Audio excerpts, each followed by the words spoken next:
रामायण काल और महाभारत काल में समय का बहुत बड़ा अंतर है।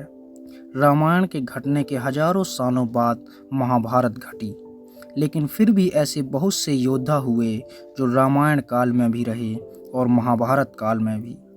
आइए जानते हैं ऐसे कौन से योद्धा थे जिन्होंने श्री राम और कृष्ण दोनों को देखा। नंबर 1, जामवंत। जामवंत जी का जन्म सतयुग में हुआ था, राजा बलि के समय। जामवंत ने 52 अवतार को देखा। जामवंत को अग्निपुत्र भी कहा जाता है। उनकी माता एक गंधर्व कन्या थी। त्रेता युग में जामवंत श्री राम की सेना के सेनापति थे और बड़े बलशाली माने गए। उन्होंने ही हनुमान को समुद्र लागने से पहले उनकी शक्ति उन्हें याद दिलाई थी। जब रामायण समाप्त हुई तो जामवंत ने श्री राम से कहा, भगवान, मुझे तो इस युद्ध में भाग लेने का अवसर ही नहीं मिला। युद्ध करने की मेरी इच्छा अधूरी ही रह गई। तब श्री राम ने उन्हें कहा था कि तुम अगले युग की प्रतीक्षा करो। द्वापर युग में तुम्हारी युद्ध करने की इच्छा पूरी हो जाएगी। द्वापर युग में भी जामवंत थे और जब श्री कृष्ण पर श्यामंतक मणि की चोरी का कलंक लगा तो वे उसे ढूंढते हुए एक गुफा में घुस गए और उनकी मुलाकात जामवंत से हुई और मणि के लिए दोनों में भीषण युद्ध हुआ। बाद में जब जामवंत हार गए तो कृष्ण ने उन्हें अपना असली रूप दिखाया। जामवंत ने वह मणि कृष्ण को दे दी और साथ ही अपनी पुत्री जामवंती का विवाह भी कृष्ण से कर दिया। इस तरह जामवंत तीनों युगों में रहने वाले योद्धा थे। नंबर 2, हनुमान जी। हनुमान जी रामायण काल में थे, ये कौन नहीं जानता। उनके बिना तो रामायण की कल्पना भी नहीं की जा सकती।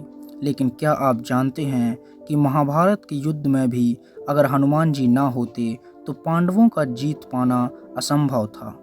हनुमान जी अर्जुन के रथ पर सवार थे और उनके रथ की ध्वजा में वे विराजमान थे, जिससे अर्जुन की जीत निश्चित हो गई। इस तरह वह रामायण काल में भी रहे और महाभारत काल में भी। नंबर 3, मयासुर। मयासुर का नाम आपने जरूर सुना होगा। मयासुर मंदोदरी का पिता और रावण का ससुर था।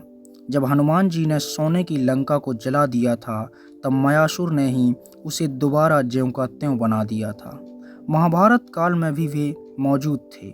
उन्होंने ही युधिष्ठिर के लिए एक ऐसे सभा भवन का निर्माण किया था जिससे दुर्योधन को ईर्ष्या हो गई थी और कहीं न कहीं यही ईर्ष्या महाभारत के युद्ध का कारण भी बनी।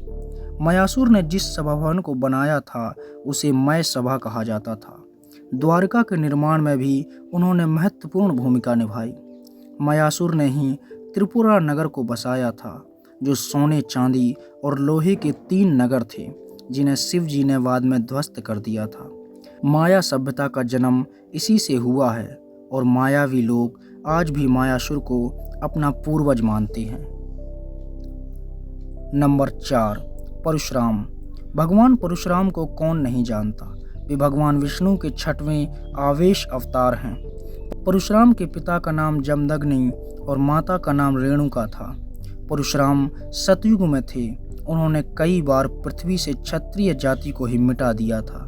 त्रेता युग में उनका उल्लेख तब आता है जब श्री राम सीता स्वयंवर में भगवान शिव का धनुष तोड़ देते हैं, तब परशुराम आते हैं।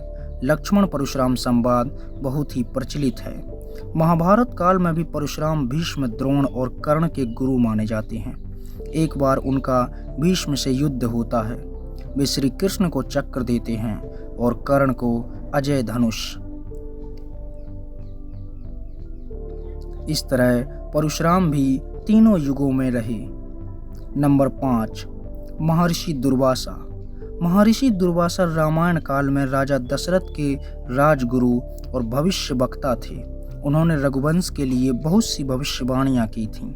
महाभारत में महर्षि दुर्वासा द्रौपदी की परीक्षा लेने के लिए वन में अपने 10,000 शिष्यों के साथ उनकी कुटिया पहुंचे थे और द्रौपदी से सबको भोजन कराने के लिए कहा था। तो ये थे ऐसे 5 योद्धा जो एक युग से ज़्यादा समय तक जीवित रहे और कहीं भी इनकी मृत्यु के बारे में कोई वर्णन नहीं मिलता। इसका अर्थ यह है कि ये हमेशा जीवित रहेंगे और ये अमर हैं।